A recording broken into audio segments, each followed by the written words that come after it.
हो जी रही है और ये जी दिखेगा आपको चुनाव परिणाम में। जी सर। ठीक है। हाँ बिल्कुल जाहिर तौर पर सूरज जी, जिस तरीके से आप जिक्र कर रहे थे, और इस बीच गृह मंत्री अमित शाह क्या कुछ कह रहे हैं वो सुनवाते हैं।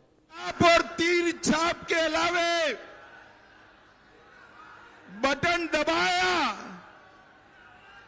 तो नए भेष में नए कपड़ों के साथ फिर से जंगल राज आ जाएगा, जंगल राज आ जाएगा। मुझे बताओ, जंगल राज चाहिए? चाहिए क्या? ये लालू जी अभी अभी भी टिकट बांध रहे हैं और लालू राबड़ी ने 15 साल राज किया, मगर मधुबनी और मिथिला दोनों का अपमान किया।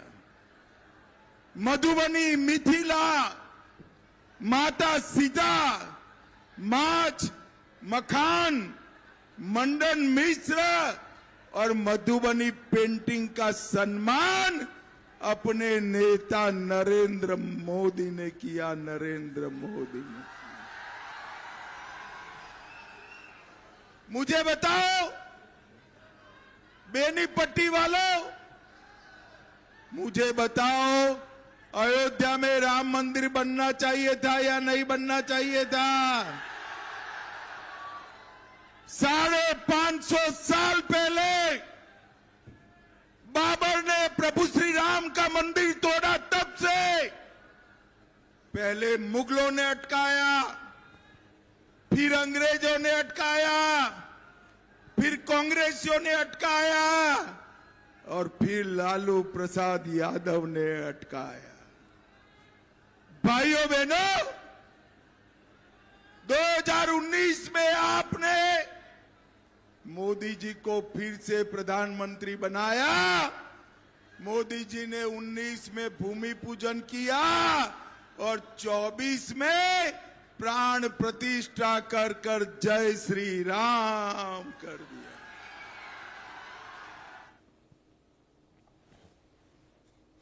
तो लगातार जो सेकंड फेज के लिए चुनाव प्रचार है वो भी जोर पकड़ता नजर आ रहा है, अपने चरम पर है। और तस्वीरों में भी आप देख सकते हैं लगातार इंडिया न्यूज आप तक एक एक अपडेट पहुंचा रहा है। उसके माध्यम से भी आप ये समझ सकते हैं कि किस तरीके से सेकंड फेज के लिए इस वक्त चुनाव प्रचार जोर पकड़ता नजर आ रहा है।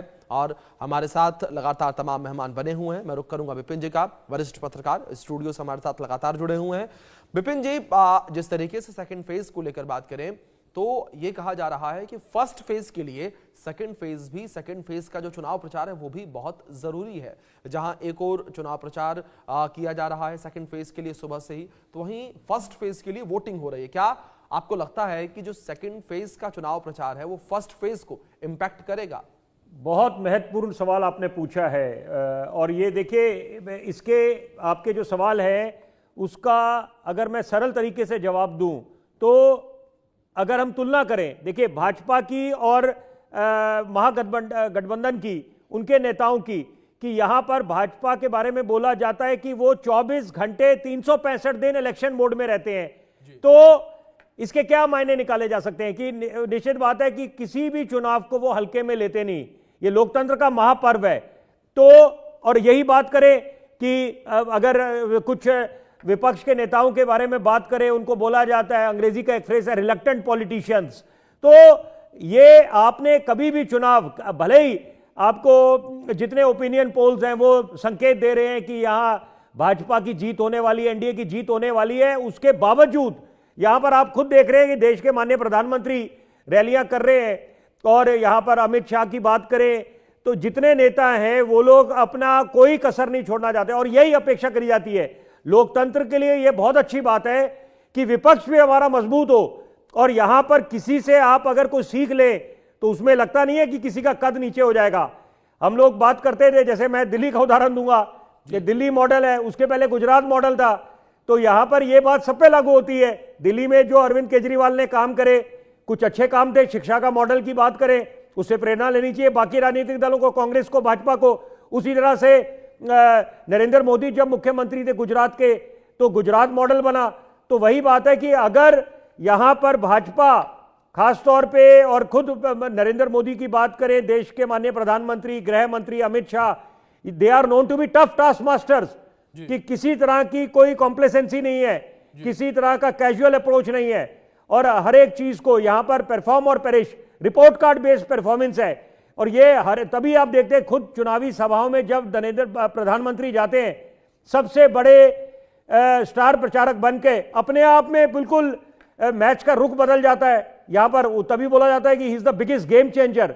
तो यही बात है कि सीख लेनी चाहिए यहां पर बाकी नेताओं को भी, क्योंकि ये ओपन ग्राउंड है। यहां पर ये नहीं कह सकते कि बिल्कुल टेकन फॉर ग्रांटेड है कि, और अब तो कुछ रिवायत सी रही है कि जो ओपिनियन पोल्स या एग्जिट पोल्स आए हैं उसके इतर परिणाम आए हैं। तो यहां पर अभी भी देखिए, आपको आखिरी, जैसे कहते हैं कि क्रिकेट एक आखिरी गेंद तक आप भविष्यवाणी नहीं कर सकते, वही बात राजनीति में लागू होती है कि आपको कोई कसर नहीं छोड़नी चाहिए जनता के बीच जाने में और उनके पास जाके उनको आश्वस्त करने में। अपना रोड मैप साझा करें, अपना संकल्प पत्र के बारे में बताएं, तभी जनता आश्वस्त होती है।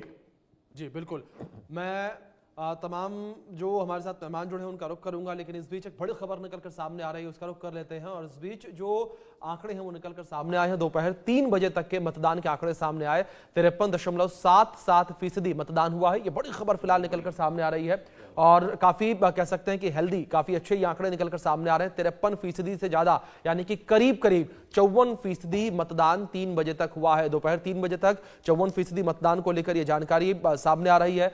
और 18 जिलों के 121 सीटों पर इस वक्त मतदान लगातार जारी है। लोग अपने घरों से निकल रहे हैं, अपने मताधिकार का प्रयोग कर रहे हैं, और लोग किस तरीके से अपने मताधिकार का प्रयोग कर रहे हैं वो इन आंकड़ों के माध्यम से साफ तौर पर अंदेशा लगाया जा सकता है, क्योंकि 53.77%, अभी 3 घंटे का वक्त बाकी है। और जानकार हमेशा यही कहते हैं कि जो अंतिम 2 घंटे होते हैं उसमें सबसे बड़ा बूस्ट निकलकर आता है। तो यहां पर ये बेहतरीन आंकड़े कह सकते हैं मतदान के निकलकर सामने आए हैं फिलहाल, और 54% के आसपास 53.77% मतदान 3 बजे तक हुआ है। ये एक बड़ी खबर निकलकर सामने आ रही है। तो बिहार विधानसभा चुनाव को लेकर ये बड़ी अपडेट सामने आई है। मतदान लगातार जारी है, मताधिकार का प्रयोग मतदाता लगातार कर रहे हैं, बूथ पर लोग लगातार पहुंच रहे हैं। ये अपडेट है और इस बीच लगातार मेहमान मेरे साथ बने हुए हैं। विपिन जी, मैं आपका रुख करूंगा एक बार फिर से।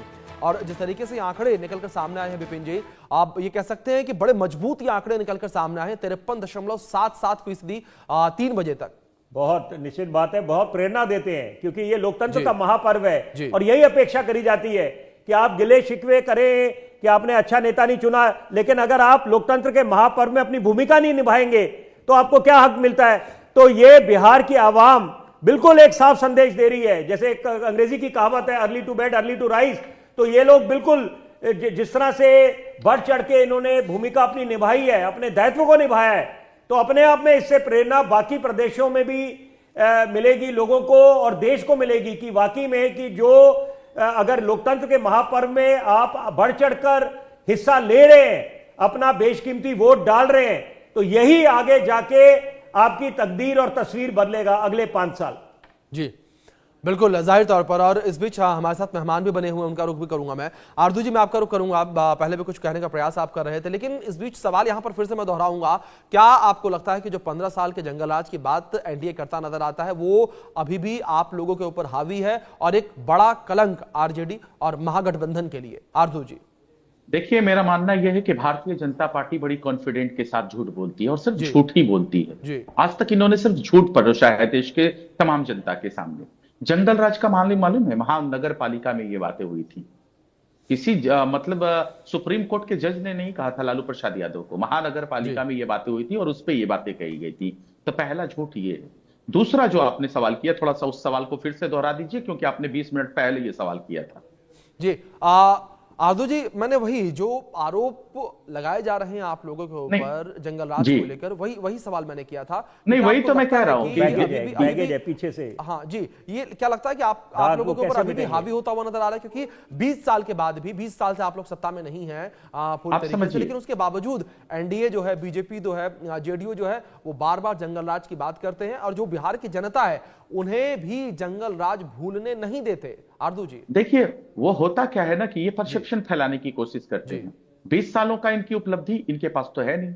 जब उपलब्धियां नहीं रहती हैं तो आप मनगढ़ंत कहानी करते हैं, क्योंकि आप चुनावी गिद्ध हैं, किसी भी तरीके से परसेप्शन फैलाना चाहते हैं और चुनावी राजनीति का लाभ लेना चाहते हैं, जो कि बिहार की जनता देने नहीं जा रही है। सबसे पहले मैं आपको बता दूं, जब आपके पास उपलब्धियां होती तो आपके पास इतना भीषण शब्दों का अकाल नहीं होता, भाषा में अमर्यादित टिप्पणी नहीं करते आप, भाषाई गिरावट इतनी ज्यादा नहीं रहती। वो वजह यही है कि आपने कोई काम नहीं किया, तो आप आते हैं हिंदू मुसलमान के ध्रुवीकरण पे, रोहिंग्या पाकिस्तान पे आते हैं, SIR घुसपैठ पे आते हैं, बांग्लादेश पे आते हैं। आप ये बताइए ना, आपको मैं एक इतिहास में लेके चलना चाहता हूं। जब राजेंद्र प्रसाद इस देश के पहले राष्ट्रपति थे, पंडित नेहरू के सामने उन्होंने कहा कि मैं सोमनाथ मंदिर का कुछ शिलान्यास करना चाहता हूं। पंडित नेहरू ने उनको कहा कि ये किसी मंदिर के मठाधीश का काम है, ये मंदिर के पुजारी का काम है। आप इस देश में लोकतंत्र स्थापित है, संविधान स्थापित है, लोकतंत्र में मजबूत लोकतंत्र कैसे होता है? आप जितने भी हिंदुस्तानी हैं उनके लिए काम करिए। ये काम जो मंदिर के लोग हैं, जो मस्जिद के लोग हैं, जो चर्च के पादरी, उनके ऊपर छोड़ दीजिए। नहीं, मैं आपको बताना चाहता हूं, यही है कि वो जनता के लिए काम करे, लेकिन जी वो जनता के लिए काम करे। तो ये क्या कर रहे हैं यादव, क्या कुछ कह रहे हैं वो एक बार अपने दर्शकों को हम सुनवाते हैं। लोग के लिए ये सांसद जी भी मौजूद है। 2022 में हमने अपना पर्यटन का पूरा क्षेत्र बदल गया। पहले केवल 60-70 लाख लोग आते थे, आज 7 करोड़ से ज्यादा लोग उज्जैन आते हैं। काशी विश्वनाथ, तो जब काशी विश्वनाथ में आनंद आ गया, उज्जैन के बाबा महाकाल का महालोक बदल गया, अयोध्या में भगवान राम का धाम बदल गया, तो जमुना जी के कृष्ण कन्हैया ने क्या बिगाड़ा? आनंद आना चाहिए कि नहीं आना चाहिए? मथुरा वाले के यहाँ भी बोलो आना चाहिए कि नहीं आना चाहिए? तो बोलो कृष्ण कन्हैया लाल की। तो जमुना जी का कृष्ण कन्हैया सबकी आंखों का तारा। इस देश के अंदर अब तो गोपाल कृष्ण का जमाना है। जो घर में गाय पाले वो गोपाल, और अपने भगवान कृष्ण पे गर्व करे वो सब गोपाल कृष्ण। तो अब मथुरा भी बदलेगी और यहाँ सीता माता का धाम भी मुस्कुराएगा। पर्यटन के आधार पर गया जी में भी पूरा क्षेत्र बदलेगा। एक के बाद एक सभी स्थानों पर रोजगार के अवसर बढ़ाने के लिए, धार्मिक पर्यटन को बढ़ावा देने के लिए नए नए प्रकार से, अरे मेट्रो ट्रेन मैंने सुना गया में भी आने वाली है। जोरदार अभिनंदन करो। ये मेट्रो ट्रेन पटना में अगर आई तो गया में भी आएगी।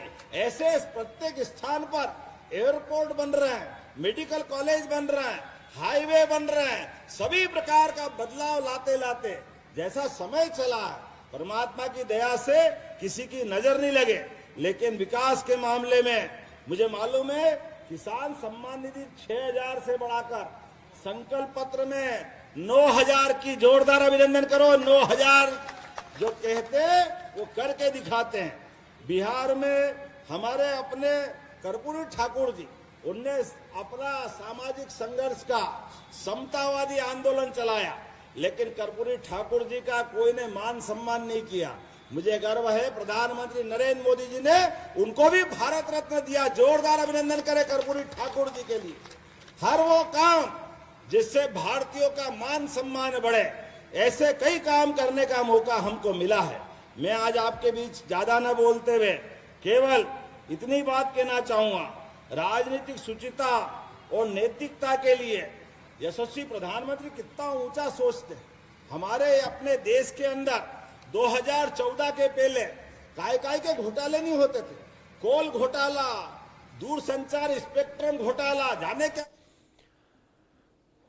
तो यहाँ पर लगातार जो प्रचार का शोर है वो इस वक्त नजर आ रहा है। सेकंड फेज के लिए लगातार चुनाव प्रचार किया जा रहा है। तमाम बड़े चेहरे जो हैं वो प्रचार करते नजर आ रहे हैं। तो वहीं फर्स्ट फेज के लिए लगातार मतदान जो है वो भी होता हुआ नजर आ रहा है। लोग अपने घर से बाहर निकल रहे हैं, अपने मताधिकार का प्रयोग कर रहे हैं और आंकड़े जो निकलकर सामने आए हैं वो भी बड़े हेल्दी हैं।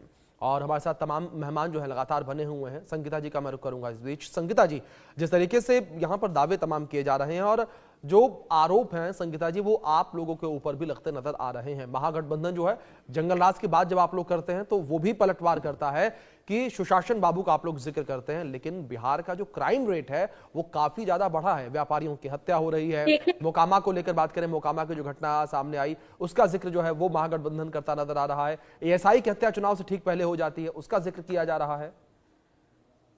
देखिए, गठबंधन जो है, जिसे महागठबंधन कहा जाता है, वो तो आरोप लगाएंगे ही, लेकिन इनके समय का जो गुंडा राज्य था, इनको याद दिलाइए। ये कहते हैं कि अपराध, कितनी भाषा की गिरावट है। आप एक महिला हैं, आपको शर्म नहीं आती ऐसी भाषा बोलते हुए? अरे मुजफ्फरपुर बालिका गृह कांड पे कुछ बोलिए ना, वहां तो कंकाल निकले थे जमीनों से। गया की उस बच्ची के भी बारे में बोलिए जिसके साथ बलात्कार किया गया। एनसीआर नहीं, आप गलत बोलिएगा तो मैं तो टोकूंगा ना। आप एक महिला है, प्रज्वल रवन्ना पे 2 शब्द बोलिएगा। अरे 2 शब्द बोलिएगा प्रज्वल रवन्ना पे। देश का बलात्कारी विजय शाह पे 2 शब्द बोलिएगा। अरे 2 शब्द बोलिएगा मनोहर धाकर पे। मनोहर धाकर पे 2 शब्द बोलिएगा। आप महिला हैं, आप महिला हैं, आप महिला हैं। पूरे देश को ठग दिया, घर में विवाद पैदा कर दिया आपने। आपने चिराग पासवान को लड़ा दिया, आपने पशुपति पारस को लड़ा दिया, घर को बेघर कर दिया उन लोगों को, घर में लकीरें खींच दी, और अब बड़ी बात करती है। अरे मनोहर धाकर पे 2 शब्द बोलिए ना। भारतीय जनता पार्टी का वो नेता है, वो बलात्कारी महिलाओं के साथ रोड पे बलात्कार करता है। आरजू जी मैं लौटूंगा आपके पास, जवाब मैं आपसे लूंगा, ठीक है? आरजू जी ठीक है, लौटूंगा मैं आपके पास, जवाब मैं आपसे लूंगा, लेकिन एक